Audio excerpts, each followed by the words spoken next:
I'm setting out to shatter our fictitious assumptions, both old and modern, about the medieval world. This time, what sort of work did women do?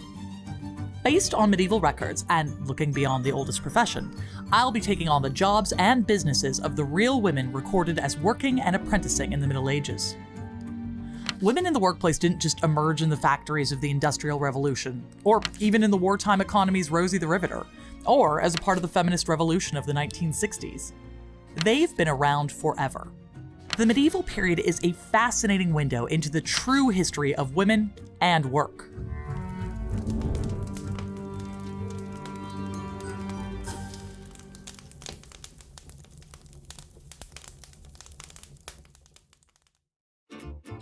What kind of position is a wife in when she comes in to hear her child screaming, the cat at the filch and the dog at the hide, her loaf burning on the hearth, her calf suckling, her pot boiling over, and her husband complaining?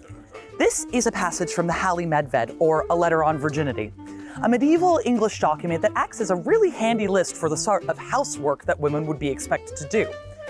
But all of these chores are chores that they come in to do from somewhere else. Where's that somewhere else? Their jobs. Medieval women worked. To get an idea of what kind of jobs were available for your average medieval woman, 80% of whom would have belonged to the peasant class, I've come to Little Woodham Living History Village to apprentice under the expert guidance of experimental archaeologist Caroline Nicolay. She's quickly got me dressing the part. First up on our roster of professions for medieval women is dairymaid. You want to be a dairymaid, you don't want to be a milkmaid. Okay. Milkmaids, you are out in the field the majority of the day, you are milking cows, big animals, usually surrounded by men working, showing elbows, very bad reputation. Whereas the dairymaid has the softest hands because you always are very clean, cleanest of white linens you can possibly get, and you're always with cream, so butter, all these very nice natural fats. Ooh. And milk. So dairymaid is actually quite good, and you can get really good wages. The Statute of Cambridge in 1388 shows that the average wage for women labourers and dairymaids in England was 6 shillings per year. That's about 4 shillings less than their male counterparts, but a wage nonetheless, even if equality was unheard of. And it was preferable to toiling in the fields. So the milkmaids milk the cows, and when would you do that? About what time of day? Really early, first thing in the morning. You don't even get breakfast, you get dressed, go out, milk the cows. Okay. Come back in and let the milk run through various sieves or cloths to make sure there's no animal hair or dust, anything in the milk, and you leave it to set. Once that's done, you will be able to separate the cream from the top of the milk, and you get your milk under there. So the milk you can use to make the cheese, and the cream you can straight away use it to turn into butter. Making butter by hand is a surprisingly simple process, even for a total novice. So that's nice and warm now. Right. To make the butter, you need to agitate the cream. Ooh. Yeah. It feels like lotion or something like that. It really does, and you have such soft hands afterwards. So there you go. Look, it's actually really getting very thick really quickly. I can't believe this. So we're kind of really getting it to come together in a nice thick paste. And just imagine coming in off the fields on a cold, rainy day like this and just slathering a nice bit of butter all over some fresh bread. It's going to be amazing. And you are seconds away from butter but the buttermilk will come out and you will feel it. Oh my gosh, no, I can sort of feel a liquid coming out of it now. There's the buttermilk. I'm blown away by how even, a desk girl like me was able to make butter this quickly, with a good teacher. As a peasant household, it made sense to have a daughter who was a good dairymaid. Even for a poorer family with just one cow, you'd still have enough milk to make butter, cream, and even cheese for your home. That's really good butter. It's really good. Super creamy butter. I love it. But if I wanted to bring in actual money, I'd need to get more creative. A typical cash cottage industry was making cottage cheese, so long as you could get your hands on some salt and some acid, usually in the form of homemade vinegar. I prefer using cider vinegar or use crab apples to make verjuice. Because it has a nice light flavor, because malt vinegar from the ale is a bit Oh, yeah, that's a intense. lot. Yeah. We'll salt it, and you need to over-salt the milk. So to separate the cheese curds from the whey that we don't want, the acid will do that. So you can pour a bit of vinegar, Okay. give it a stir. Yeah, I can see immediately it's just curdling right up just in the minute it hit. Look at that. So you're done pretty much. That's it. Wow, really? You have Okay. the white curds on one side and the kind of yellowy whey on the other side. I can see why this was a popular job for women. With the right resources, almost anyone could bake it, so it was a real cottage industry. That's why it's not uncommon for women merchants to appear in medieval records, especially businesswomen often appearing as cheesemongers. What do we need to go from a cheese like this to something that you would actually be able to sell at market? So once you have the cheese curds, you would get a clean cloth and you would put them in a cheese mold and you press it. So you add a weight on top of it. You would leave it to mature to become a hard cheese. If you are dairying properly, you have so much milk to process every day. So you have a constant work. You get some cheese on the shelf that are matured, sell them at market. Some just replace them and they need to stay there for a while. And it just never ends. Wow. But just during the dairy season. So this is big business then. You've got women who are looking after 18-some cows. You've got staff who are in there looking after your cheese. You've got staff who are milking.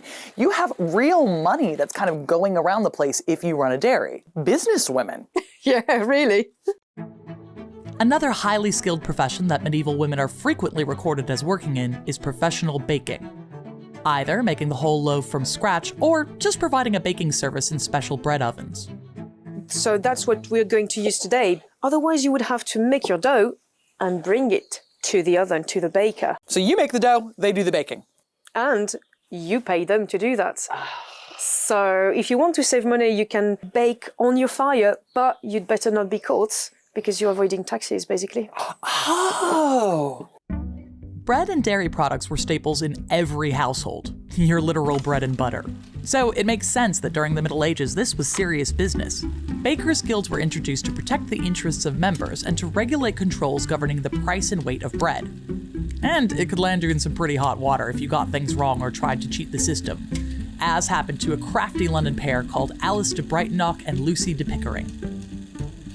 They were both bakers who were running bit of a sneaky ruse.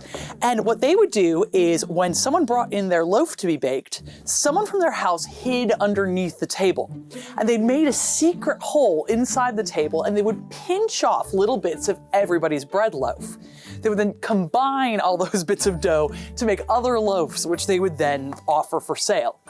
They get caught doing this and there's a huge outcry. A bunch of men are caught as well. They're put in the stocks and the women are both sent to Newgate jail until all of the tables can be destroyed. So this seems like kind of a funny story and, well, frankly, it is, but they're literally stealing the bread out of their neighbors' mouths when they do this. It's incredibly dishonorable, and basically they get in huge trouble for it. Because, you know, when someone is doing a bunch of manual labor like this, they expect to get the food at the end.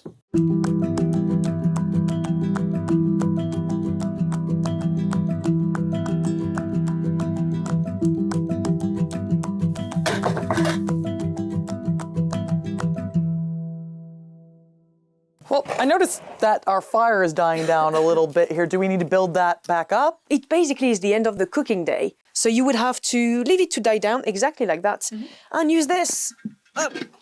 A curfew, a cover fire. It comes from couvre-feu. So curfews to stop the sparks going up the chimney because of course everything is made of thatch. And as houses are usually very close together, the whole neighborhood might just go up in flames. You would rake all your embers, put that on, and hope that tomorrow morning, when you remove it, you have some nice, lovely red embers so you can start your fire again. Managing a bread oven was a skilled business with a perpetual risk of the flames getting out of hand. Remember, the Great Fire of London famously began with a blaze starting at a baker's in the night. So, we've got our bread, butter, and cheese. But I think I'm going to need something to wash it all down with. My favorite drink, beer. Brewing was frequently a female profession. Most women would make their own ale at home, but in the professional world, it remained largely feminized work as well, and alehouses and breweries were often run by women known as alewives. Now, this isn't women's work that was as accessible as being a dairymaid. A brewer with her own large-scale brewery was probably one of the wealthier peasants. In fact, it was so lucrative that even members of the nobility sometimes got involved. And it was another industry that was heavily regulated with serious punishments for those who made a mistake or tried to skimp on ingredients. And, like most professions in the Middle Ages, it was hot and sweaty business that wasn't without its risks. If you dig into the records, you can find evidence of women involved in accidents as well, such as Lady Juliana de Beauchamp. Her brewing business was profitable enough to employ several female assistants. 2 of her brewing maids were carrying malt to put in a huge vat of boiling water in order to make commercial beer. One of them slipped and fell into the boiling water. The huge vat that they had been using to carry the malt in fell on top of her. They managed to pull her out, but she was scalded to death and she died really shortly thereafter. So while this seems kind of cute and a nice thing to do, it's also important to keep in mind that this is really dangerous. We're dealing with huge quantities of boiling water. You're dealing with really heavy things. So women are doing really dangerous work all the time.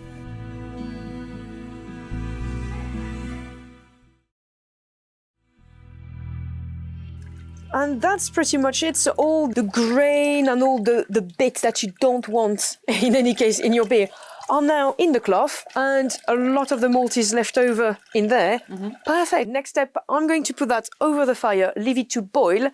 And if you had some, that's the point, you would actually add some flavorings to it. Gorse flowers or heather, elderberries when it's in season. I don't like hops. I live in the late medieval England before hops becomes really a thing, and it's really, really bitter. We also see in the late medieval period, as a part of this, people writing pamphlets against the evils of adding hops to beer. They say it's a foreign and continental practice and that it leads to devilry. Ooh, devilry. When that will have boiled or will be boiling, we bring it back, put it in another clean wooden tub and leave it to cool down. We'll add some balm, some yeast from a previous batch of ale, and we'll leave it there just covered to begin to ferment. And as soon as it starts, in these. Right. You leave them open, so the fermentation produces gas, it comes out. After, say, a couple of days, you can put the little tap on it, but leave it open. And after another day, maybe 2, depending on the time of the year, normally you have fermented, so it means that the yeast will have eaten all the sugars from the malt and turned them into alcohol. You then have ale, you're fine. Well, I don't want to wait, but I suppose for ale, it's worth it. It is.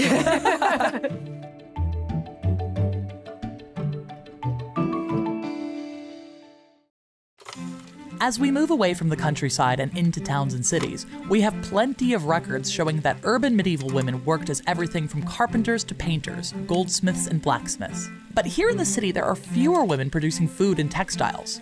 Not for a lack of skill, but because they weren't allowed to join the men-only guilds and apprenticeships.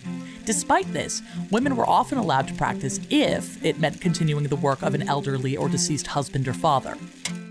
This loophole enabled many women to gain a foothold in lucrative occupations.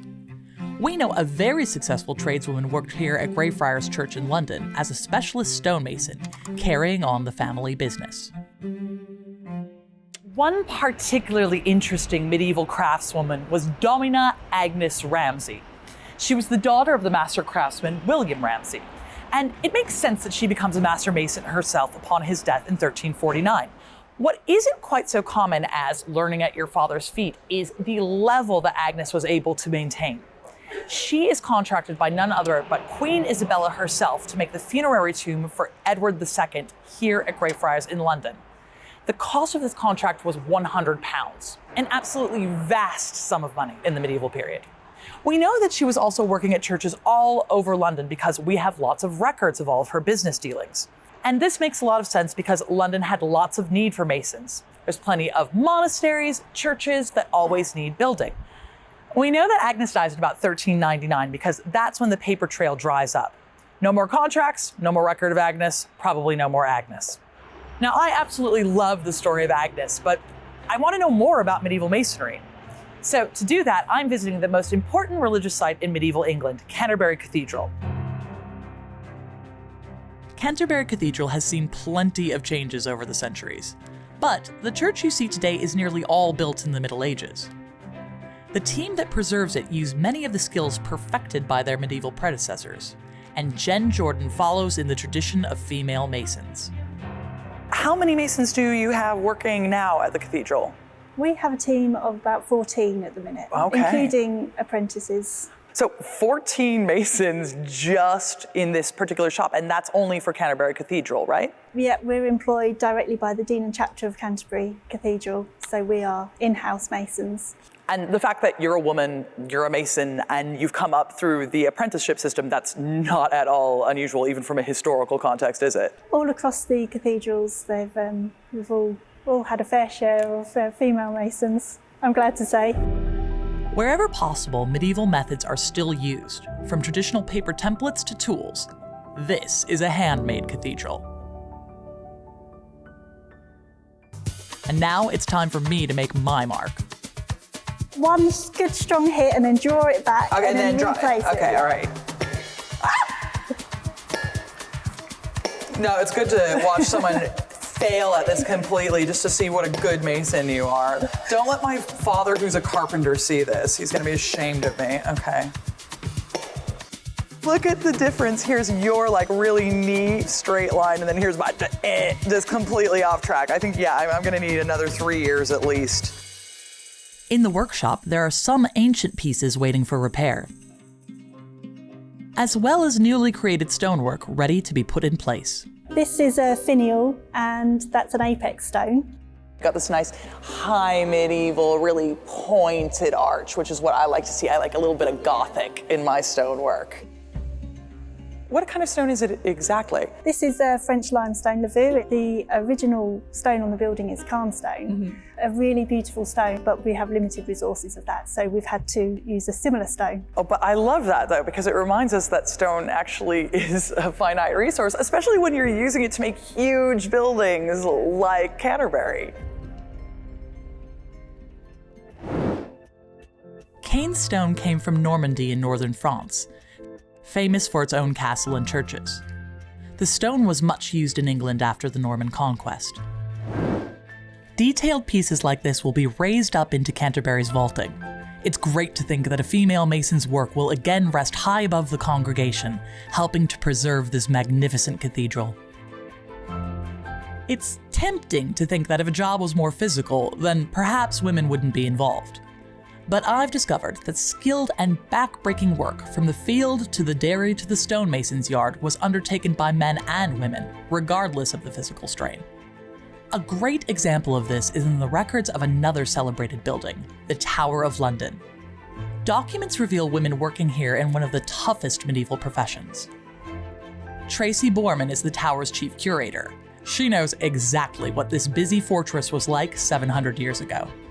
It was a bustling place, really, a miniature town. There were houses, pubs, forges, there was a weapons store, there was even a zoo here in the tower. So there'd have been all sorts of trades here, people who sold food, wine, people who made things.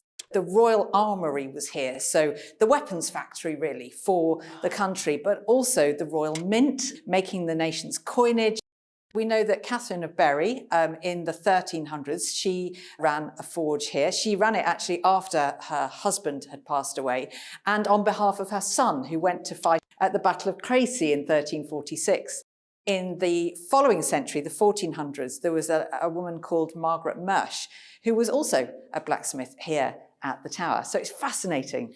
This sort of hints at posh academic word, right? This idea of coverture. If you're a busy man like a blacksmith, you're spending all day in the forge, you're not just going to get married because you love someone, even though, that's a perfectly fine reason to do so, but you want someone who's going to be helping out, right? Of course you do. You want an equal partner, really, someone who's going to help out, not just be the sort of dutiful wife at home cooking meals. It's going to be a business partnership as well as a sort of love marriage, if you're lucky, really. I think women such as Catherine and Margaret really were the tip of the iceberg. There were probably hundreds of women working here at the tower in professions not usually associated with women, hands-on, quite hard manual labour. But the records don't tell us this, so we only have these few tantalising glimpses. And that's the challenge for historians interested in medieval society. So often, women are only hinted at in the records. Finding out details about the lives of medieval women isn't just a challenge when studying the working classes. There isn't that much written about women at the top of the tree either. So, for example, Matilda of Flanders, she was the wife of William the Conqueror, who built the Tower of London originally. The records of her are so scarce. You have to piece together these little threads to get a sense of what the Queen herself was doing. So imagine the challenge when it comes to women who are doing things like, working in a forge or lowly manual labor. It's so much harder. It just goes to show that there are women everywhere doing incredibly important, really interesting things, but you just have to squint so much harder to see it. Yeah, they're there if you look hard enough, but I think what we're seeing is just a fraction of the real picture. I can't help but wonder what work must have been like for the female Tower of London blacksmiths Catherine of Barry and Margaret Mersch. So, using the same equipment and tools available to a 15th century blacksmith, I'm back with our Jill of all trades, Caroline. How about we make a knife to help spread that butter we made earlier? The first thing is getting some metal. It has a bit of an angle, but we'll make a blade on one side and the rest will be an all-metal handle. And the first thing first, heating it up in the fire.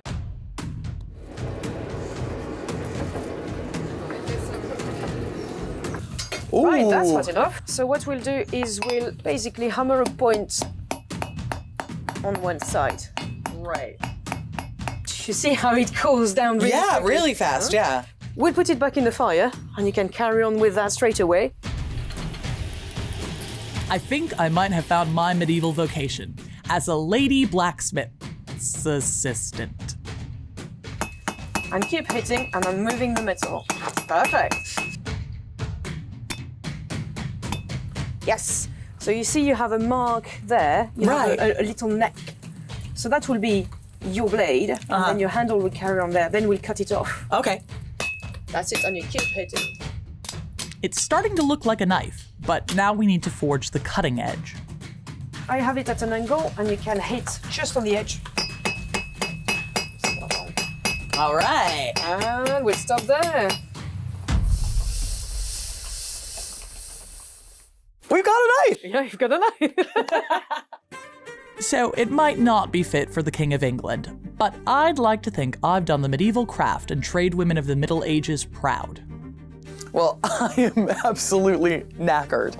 And you might think that the idea of a career woman coming in at the end of the day from a busy job is a modern one, but nothing could be further from the truth. Medieval women were absolutely workers. Whether you're the dairy maid who's churning up cheese, or the important businesswoman who owns that dairy, you had a job that you were doing all day. And at the same time, when you sat down to eat, every single thing on your table was either made by you or another woman in your employment. So, while I am about to tuck in and really enjoy the fruits of my labors, at the back of my head I also realize I have to do it all again tomorrow. Caroline, come on, let's tuck in. I think we've shown that whether you're making some extra cheese on the side as a dairy maid, or chiseling out a successful career for yourself as a stonemason, there was no profession too tough for medieval women. Despite misconceptions over what was considered women's work, I hope I've proved that during this period, no matter how arduous the profession, there were always women ready and willing to take on the job.